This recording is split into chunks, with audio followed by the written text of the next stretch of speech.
Eh, bababain ng isang nakapunctuner at papalugin ng tubo. Eh, pinagdadaanan yung tao. Kaya ganun. Pinapalog niya yung mga sasakyan, binawasak yung ano. Talagang kung ikaw may-ari ng sasakyan, eh, magrarambo lang kayo. Pero dapat mahabag ka pa rin eh. Anong pinagdadaanan ng tao? Baka lumilipad yung isip o may ano. Diba? Nandun pa rin yung tinatawag na humble pa rin. Ano?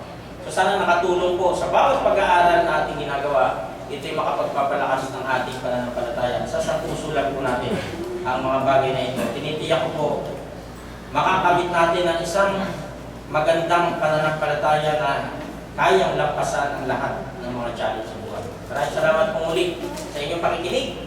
At muli tayo mag-alay ng awitin sa dakilang Diyos na nagbigay ng buhay sa umagang ito. Mirror, my God, today. Tingnan natin si Brother Jobert sa closing prayer po. Mirror, my God, to thee. Ready? Sing. Mirror, my God, to thee. Mirror to thee.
Tayo po mga kapatid ay lilukod at manalangin at damhin namin ang presensya ng ating Panginoong Diyos sa dami ito.